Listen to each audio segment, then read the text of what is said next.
ተመልሰናል። ቢስሚላሂር ረህማኒር ረሂም እና የሶስተኛው ቡድን ጉዳይ ያው ጉዱ እየቀጠለ ነው ያለው። አሁንም አላህ Subhanahu Wa Ta'ala እነዚህን እንግዲህ አያቶች በዚህ መልክ ቀርጾ ያስቀመጠው ኢላ አን የሪተ አላሁ አልአርድ ወመን ዐለይሃ በዚህ ምድር ላይ ያሉ የሰው ልጆች ፍጻሜ ላይ ደርሰው ምድርን እስከሚሰናበቱ ድረስ የዚህ አይነት ሰዎች እንደማይጠፉ አሳውቆ ተጠንቀቁ፣ ግራችሁን አትዘርጉ፣ ሁሉም አማን አይምሰላችሁ፣ እንደናንተ ቀልመን ሰሊም እንዳይመስላችሁና ችግረኞች አሉ በመሐለካችሁ እያለ ነው አላህ Subhanahu Wa Ta'ala። እና ወላኪን ላ ያዕለሙን እነሱ ግን ሰፊው ማን እንደሆነ ባለማወቃቸው ገልብጠው እኛ ዑቀላዎች ነን እነገሌ ሱፋዎች ናቸው እና እንደ ሱፋዎቹማ እንድናምን አትጠብቁ፣ እኛ የጥንቁቃንና የብልሆች እምነት ነው የምናምነው ብለው መግለጫ ይሰጣሉ ማለት ነው። ወኢዛ ለቁ الذين آمنوا እና በያጋጣሚው እነዛ ሙኽሊስ የሆኑት ሙእሚኖች ጋራ በሚገናኙ ጊዜ በእነሱ ቋንቋ ሱፋሃ የሚሏቸው ማለት ነው። እነዛ ጋራ ሲገናኙ በሙናሰባ ስለ ኢማን ሲነሳ ምን ይሰጣሉ? ቃሉ አመና፣ እኛም እኮ በእርግጥ አምነናል ይሉሃል ማለት ነው። እንግዲህ ያው የሚጠራጠር ሰው ሁሉ ጊዜ ይምላል ይባላል። ስለዚህ ሰዎች የጎሪጥ እንደሚዋቸው እንደሚጠረጥሯቸው ይሰማቸዋል። እኔ ወንድም አይደለሁም እንደሱ አዘነ ለምን ይላል ማለት ነው። ዛግዜ ትደነግጣለህ። ወላሂ ሰው የሙእሚኑን ሰው በመጥፎ ጠርጥሬ አላህ አይጣላኝ እንጂ ሊያሸማቅቅህ ማለት ነው። እና በግድ እንድታምን ሙእሚንነትን እንድትቀበል ደጋግሞ ይሰብካል ማለት ነው። ቃሉ አመና፣ እኛም እኮ እንደናንተ አምነናል። ሙእሚን ከተባለ እነማን ሙእሚን ኢኽዋ አይደለም እንዴ? ለምንድነው የምትጠራጠሩን? እኔ የምላችሁ ሁሉ ነገር ለምን አይዋጥላችሁም ይላል ማለት ነው። ወኢዛ ኸለው ኢላ ሸያጢንህም ሸያጢን الانس والجن ይህንን ካሉ በኋላ ወደ እነዛ ሰይጣናት አለቆቻቸው መለስ ሲሉ ግን ጌቶቻቸው ጋር ሲሄዱ ለየላቸው ካፊሮች ዘንድ ማለት ነው። እነዛ ጋር በሚሄዱ ጊዜ ደግሞ ሌላ ወጅህ ሌላ ቋንቋ ይኖራቸዋል ማለት ነው። ወደ ሰይጣናቶቹ ሰይጣናት ማለት ይሄ የስውሩ ሰይጣን ብቻ አይደለም። አላህ ኩፋሮችን ፉጃሮችን ነው ሸያጢን የሚላቸው እዚህ ላይ ሸያጢን الانس والجن يوحي بعضهم الى بعض زخرف القول غرورا እንደሚለው ሸያጢን ቂማ ፊል ኩፍር የሆነ ሰው ፋጅር የሆነ ሰው ሸይጣን ይባላል። ወደ እነዛ ሰይጣናት ወደ ሆኑ አለቆቻቸው ሲመለሱ ደግሞ እነሱን የሚያሰማሯቸውና የሚያስተባብሯቸው ከሃዲዎች ጋር ሲሄዱ ማለቱ ነው። ቃሉ ኢና ማዓኩም፣ እነዛም በጥርጣሬ አይን ያዩዋቸዋል። እየከደሟቸውም እያገለገሏቸውም ያቋመ ቢስ ነው፣ ይታዘበዋል ሁሉም ማለት ነው። ካፊሮች እንኳን ሳይቀሩ የሰው ደስ አይለኝም እስላም ከሆነ ለምን ይልሃል ማለት ነው። ሱብሃንአላህ። ግን ጥርጣሬ ተቀባይነቱ ስለሌለ ስጋት ስለሚሰማቸው ምን ሄደው ጉያቸው ተሸጉጠው ምን ይሏል ይሰብኳቸዋል ማለት ነው። ኢና ማዓኩም፣ እኛ እኮ ከናንተ ጋር ነን ያ ሰይዲ ምን ልታዘዝ ይልሃል ማለት ነው። ተናንተ ጋር ነን በሚሏቸው ጊዜ በጣም እየከበዳቸው ና ከኛ ጋር ከሆናችሁ ታዲያ ለምንድነው ወደ ሙስሊሞች ጋር የምትሰግደው? ያየን አይደለም እንዴ? ለምንድነው እነሱ የሚሉትን ዜማ የምትደግመው? ለምንድነው ረመዳን የምትጾመው ይላል። ሁጃ ተጨባጭ አለውና ማለት ነው። ይሄ ጊዜ ምን ይላሉ?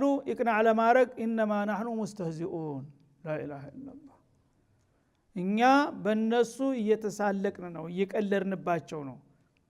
እንዳውም እናንተ ገራራዎች ናቸው አልገባችሁም። ጥላትን እንደዚህ ግፍት ብሎ ፊት ለፊት ይከዳል እንዴ? እኛ ግን በስልት ነው ምንመታቸው።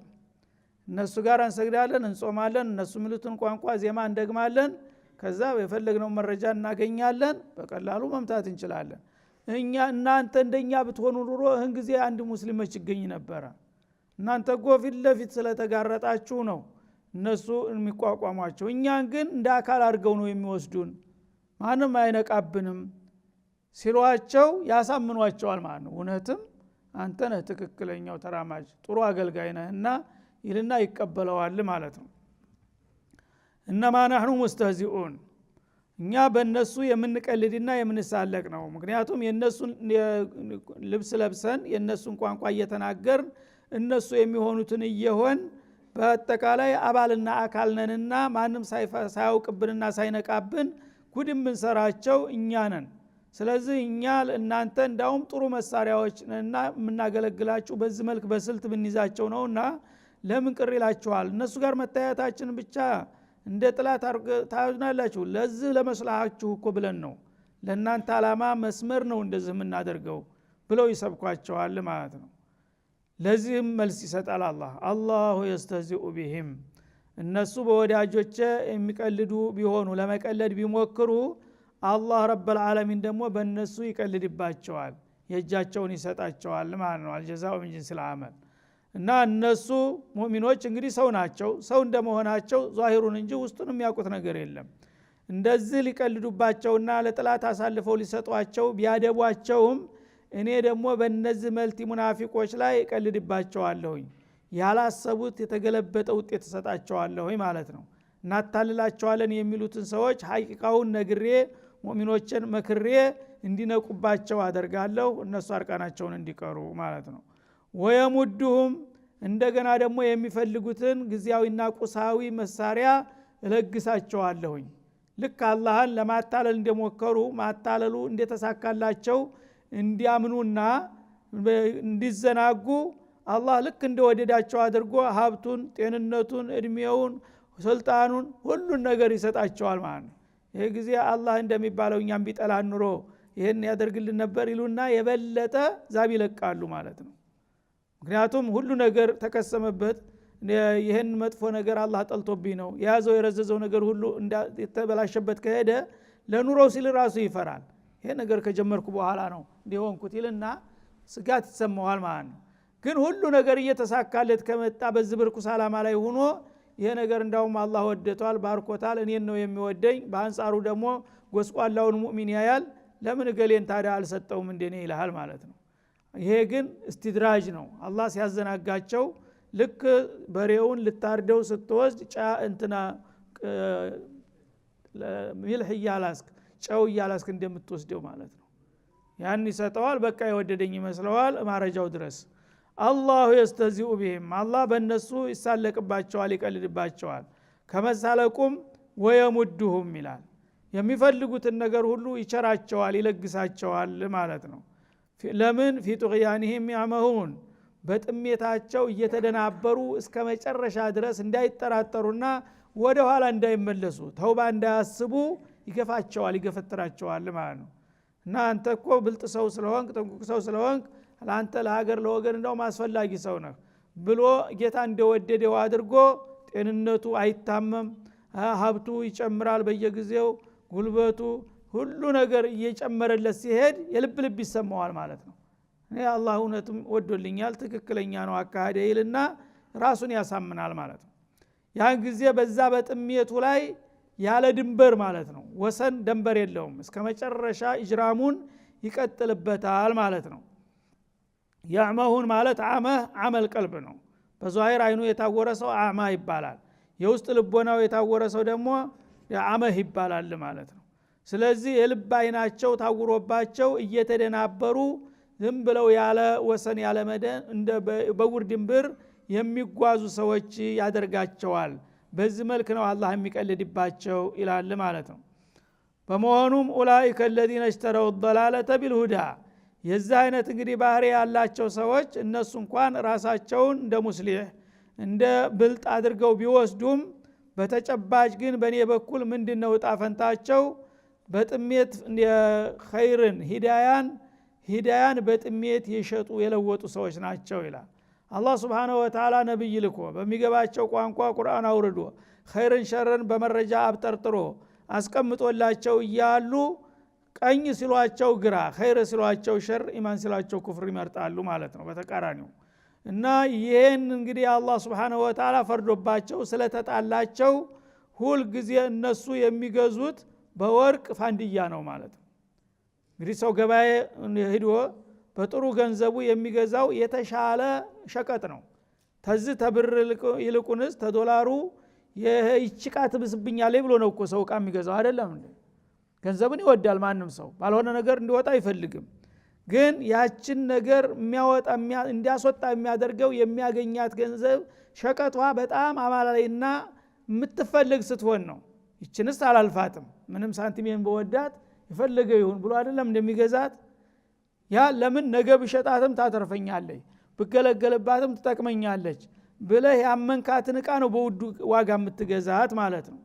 እነሱ ግን የሚገዙት ምንድነው በወርቅ ፋንዲያ ነው ፋንዲያ በነፃ ሞልቷል አይደል እንደዚህ ብትወስደው ትችላለህ ዋጋ ታወጣለታለህ እነሱ በሂዳያ በኢማን ፈንታ ኩፍርን ነው የሚመርጡት ማለት ነው በእኽላስ ፈንታ ሽርክን ነው የሚመርጡት ይህ አይነት አካሃድ እንግዲህ አላህ የሚቀልድባቸው መሆኑ ይሄ ነው ልባቸውን አውሯቸዋል ሁሉ ጊዜ ጠቃሚውን ነገር እየተው ጎጁን እንደውም እነሱ ጋር ያለውን ጠቃሚ ነገር ጎጁን በመሸመት ያጠፉታል ማለት ነው ካዳ ከዚህ የበለጠ ቂላለ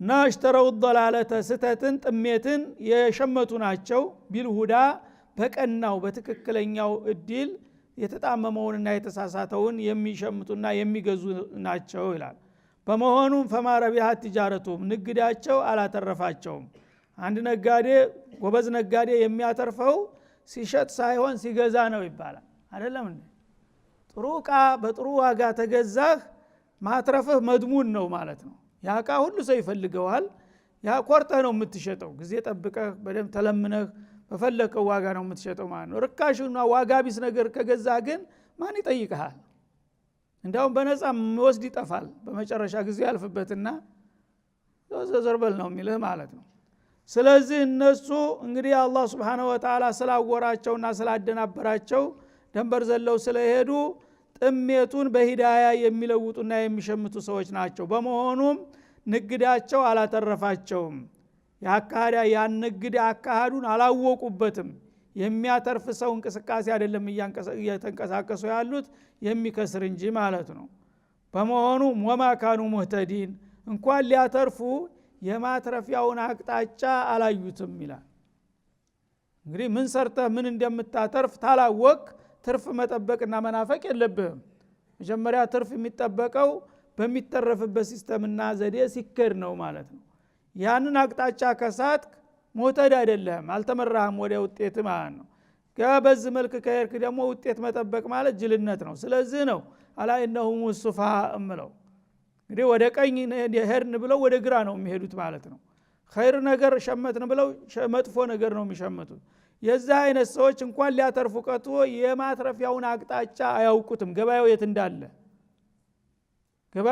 የማያውቅ ሰው አትርፌ ገባለ ብሎ መጠበቅ አለበት ይሄ ነው የነሱ ሁኔታ ኢላላ አላህ Subhanahu Wa Ta'ala በመሆኑም የበለጠ የናሱን እንግዲህ ጸባይና አቋም ግልጽ ለማድረግ ምሳሌ ላቀርብላችሁ እችላለሁ ኢላላ አላህ Subhanahu Wa Ta'ala አንድ ነገር በምሳሌ ሲገለጽ በማያወላዳ መልኩ ቁልጭ ይላል ማለት ነው በመሆኑም ወመተሉሁም የነዚህ ሙናፊቆች ምሳሌ ከመተል الذي استوقد نارا በምድር በዳ ላይ መጠለያ በሌለበት በረሃማ ቦታ ሲጓዝ መሽቶበት ጨለማ ሲወረው ያንን ጨለማ ለማባረርና አውሬዎች እንዳይተናኮሉት ለመከላከል እሳት ወይ ክብሪት ይዟል ወይ አስቲ ያወጣና አካባቢን ጨሰብሰብ አድርጎ እሳት ያነዳል ብርዱን እንዲከላከልለት አውሬም እንዳይተናኮለው የዛ አይነት ሰው ይመስላል አለ እሳት እንግዲህ አንድ ሰው ማንኛውም ሰው ሁሉ ጊዜ እሳትን ጓደኛው ነው በተለይ ለሙሳፊሮች በጣም አስፈላጊ ነው ብዙ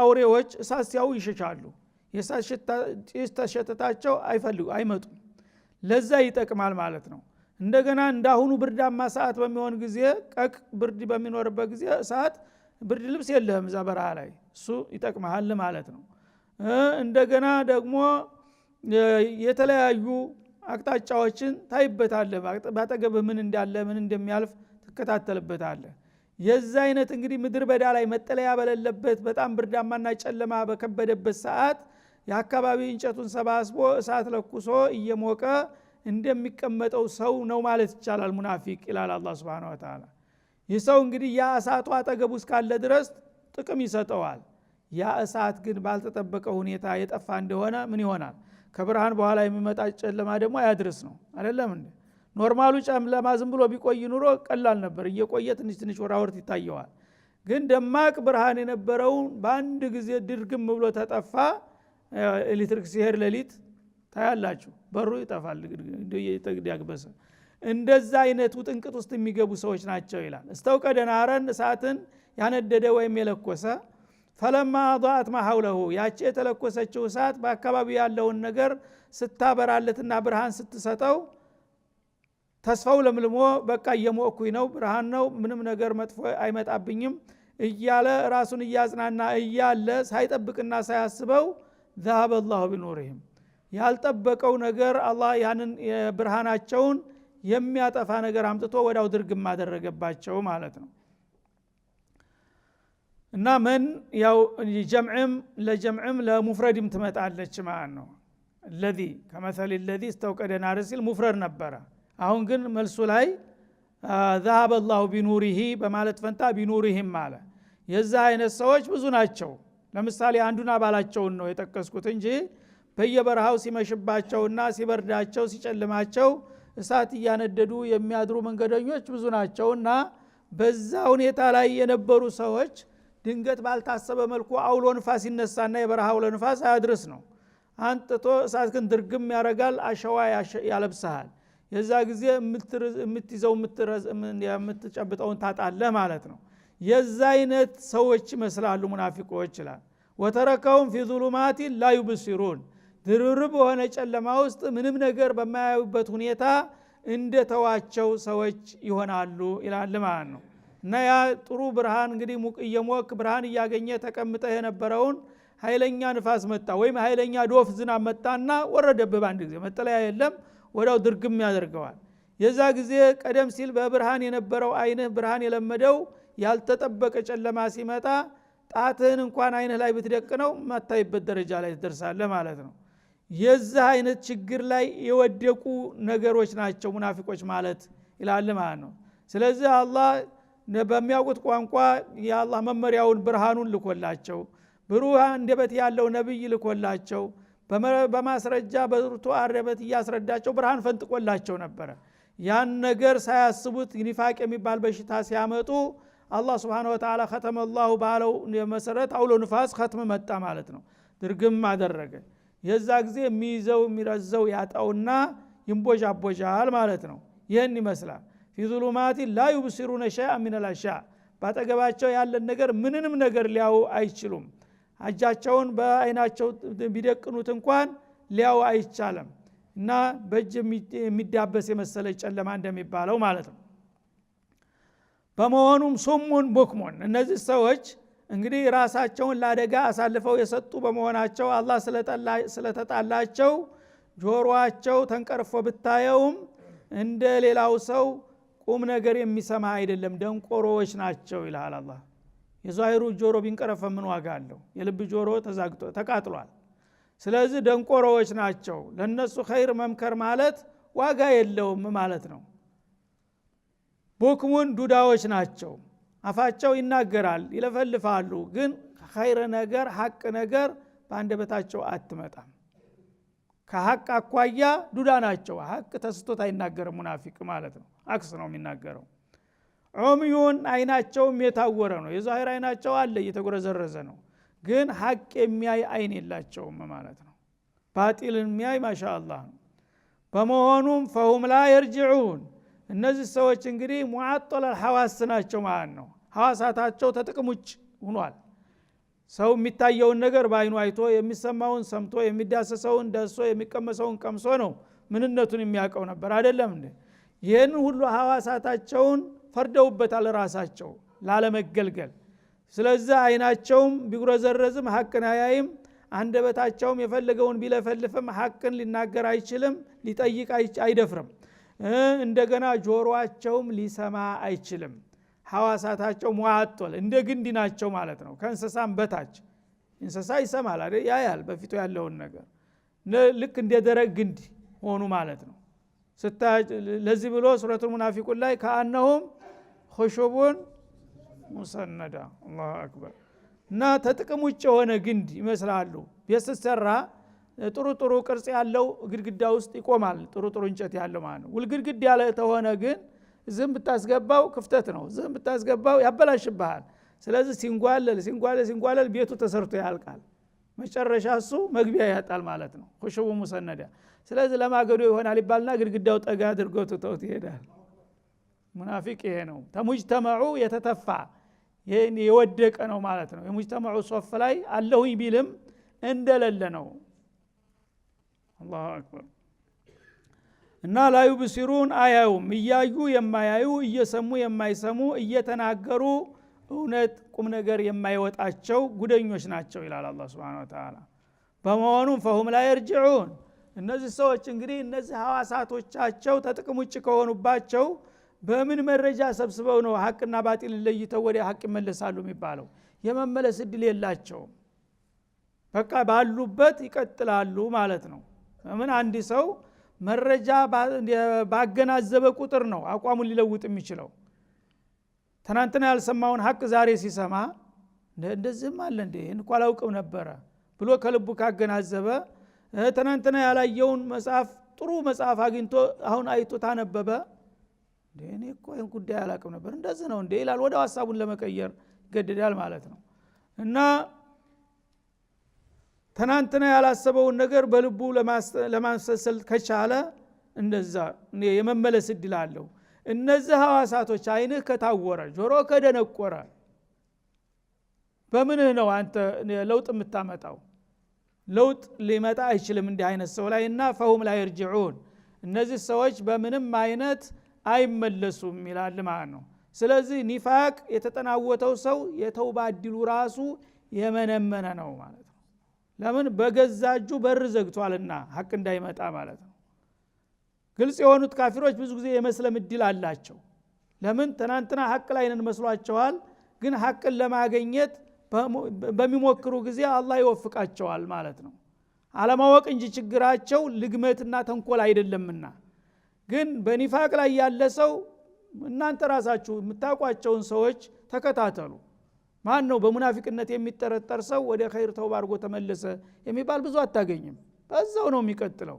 ለምክንያቱ ይሄ ነው ማለት ነው። ሱሙን ቡኩን ዑሚዮን فهم لا يرجعون ደንቆሮዎች ናቸው፣ ዱዳዎች ናቸው፣ እውራን ናቸው። ይሄ እንግዲህ በቃ የወደቀ የደረቀ እንጨት ማለት ነው። እሳት ብቻ ነው የሚፋረደው እሱን ማለት ነው። ለዚህ ነው ፊት ደርክ ላስፈለ የሚለው። የሱዳኛ እሳት ብቻ ነው። እሳትን የሚሰማበት ጊዜ ይመጣል ወደፊት። ከዛ ውጭ ግን ዘመድ ወዳጅ ቢንጫጫ ጉዳዩ አይደለም እሱ። ይሄ አንዱ ምሳሌ ነው ይላል። አው ከሶይቢን ሚነሰማ ሌላም ምሳሌ አለ ይላል። በሌላም ምሳሌ መግለጥ ይቻላል። እነዚህ ሰዎች መተሉሁም እንዳለው አው መተሉሁም ከሶይቢን ሚነሰማ ከወደ ሰማይ በኩል የሚወርድ መጠለያ በሌለበት ቦታ ምድር በዳ ላይ ሆነህ ዶፍ ዝናብ በጣም አደገኛ ከባድ ዝናብ ይወርድበታል አንድ ሰው ማለት ነው።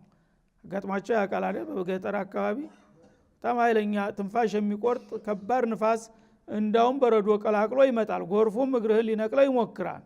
የዛ ጊዜ ምን ያህል ጭንቀት ነው የሚሰማው አንድ ሰው። በጣም ኃይለኛ ዶፍ የሆነ ዝናብ የከበበው ሰው ይመስላሉ ደግሞ በሌላ በኩል ብንገልጣቸው ይላል። ሚነሰማ ማለት ከሰማይ እንደወረደ ሙሉ በሙሉ በአንተ ባለ ኃይሉ አንተ ላይ የሚወርድ ለማለት ነው እንጂ መቼም ዝናብ ከሰማይ ነው እንጂ ከመሬት አይፈላም አይደለም እንዴ? ሚነሰማ ማለት በአንተና በሱ መካከል ምንም መጠለያ የሌለው ማብረጃ የሌለው ማለት ነው። ልክ እንደወረደ ላይ የሚወርድብህ ዝናብ እንዳጋጠመው ሰው ነው ይላል ማለት ነው። እና የዚህ አይነት እንግዲህ ዝናብ ኃይለኛ ዶፍ ዝናብ በባዶ በረሃማ ቦታ መጠለያ በሌለበት ዛፍ እንኳን ያለበት ቦታ ይሆናል አንዳንድ ጊዜ። በዛ ነገር ሲወርድበት ዙሉማት ሌሊት ከሆነ ደግሞ ዶፍ ዝናብ ነው፣ እንደገና ድቅድቅ ጨለማ ነው። ምን ያህል ጭንቀት ነው ሰው የሚሰማው። ዙሉማት አንድ ሳይሆን ብዙ ጨለማዎች ይችላል። ዙልማ አንድ ከሆነ ዙልማ ነው የምታየው። ብዙ ከሆኑ ግን ዙሉማት ድርብርብ የሆነ ጨለማ ማለት ነው። የሌሊቱ ጨለማ አለ፣ የዳመናው ጫና አለ፣ የዝናቡ ያ ሲደመር ምን ይሆናል? ዙሉማት ሆነ ማለት ነው።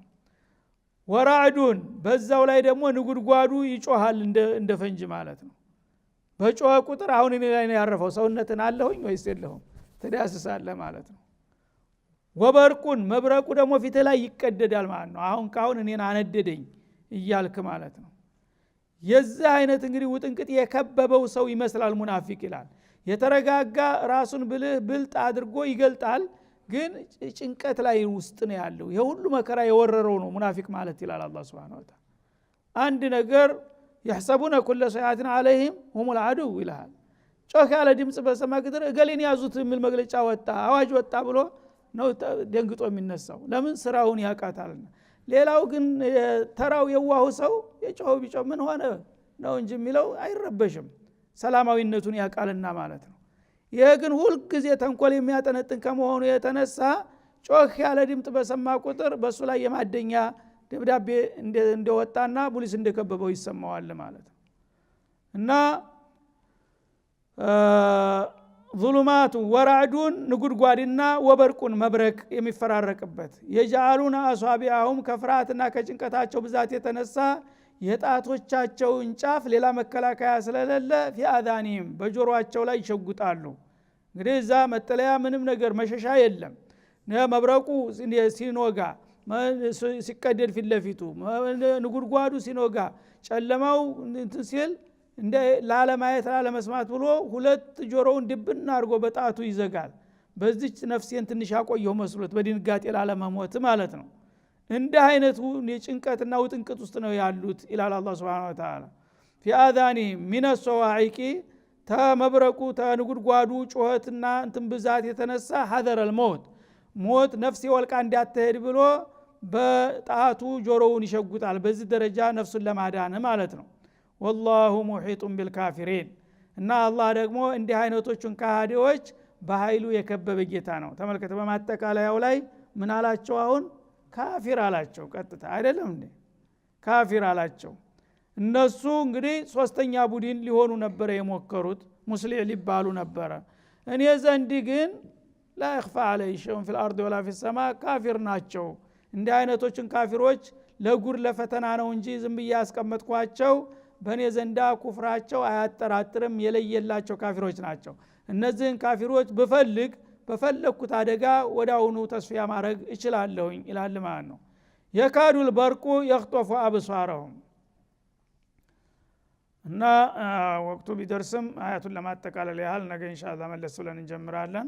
የካዱል በርቁ መብረቁ ይቃረባል። يخطف ابصارهم የአይን ብሌናቸውን ሊቀማቸው ፊታቸው ላይ ሲነድ ልክ አይኑ የተቃጠለ ይመስለዋል። ኩለማ አضاء لهم مشوا فيه እና መብረቁ ቀደድ ባለ ቁጥር ምናልባት መጠለያ ቦታ ደርሳለሁ ብሎ በደመ ነፍስ ቶሎ ይሮጦ ይሄዳል ማለት ነው። ወኢዛ አظلم عليهم መብረቁ ሲከስም ደግሞ ፊት ለፊት ወይ ጉድጓድ ይኖራል ወይ ግንድ ይገጭኛልና ባለበት ይሰመራል ይቆማል ማለት ነው። ወኢዛ አظلم عليهم قام ولو شاء الله እኮ ቢፈልግ ኑሮ እነዚህን ሰዎች ሊያጠፋ ለذهب بسمعهم የውስጥ አይናቸውን እንዳወረና እንዳጠፋባቸው የመስሚያቸውንም ይዘጋባቸው ነበር። ወአብሷሪህም የዛሂር አይናቸውንም ያቃጥለው ነበር። ግን አላህ አልፈለገም። ያው እንዲሁ ይያሉ ቀጠሮ እስከሚደርስላቸው ይቀጥሉ ብሎ ትቶ እንጂ እኔ እኮ አዳግቶኝ አይደለም እዚሁ ጉድ ያፈላበት ነበር ይላል። ኢነላህ ዐላ ኩሊ ሸይን ቀዲር አላህ Subhanahu Wa Ta'ala በሁሉ ነገር ላይ ፍጹም ቻይ የሆነ ጌታ ነውና እነዚህ ሰዎች በሚያረጉት ድብብቆሽ አላህ ሊበቀላቸው ቢፈልግ በቀጥታ እዚሁ ተጥቅም ውጭ ያረጋቸው ነበር። ግን እኔ እነሱን በማዘናጋት ሙኻዳዓ ላይ ስለሆንኩኝ እየቀለድኩባቸው ስለሆነ እነሱ ቀጠሮ እስከሚደርስላቸው እንደዚሁ ጥንቅጥ ውስጥ እንዲኖሩ ባልፈልግ ኑሮ በአንድ ቀን እኮ ዋጋቸውን ሰጥቼ ልገላግላቸው ይችል ነበር ይላል። እና ስለዚህ እንግዲህ ይሄ ሶስተኛው ቡድን ምን አይነት አደጋ ጀሃነም ብቻ ሳይሆን እዚህ ዱንያ ላይ በጣም የከፋና ውጥንቅጥ የሆነ ህይወት ውስጥ እንደሚኖሩ ነው የሚያሳየው። አላህ ከዚህ ይጠብቀን እያልን የዛሬው ደርሳችን እዚህ ላይ ይቋጫል። ወሰለላሁ ዐለ ነብዩ ወሰለም።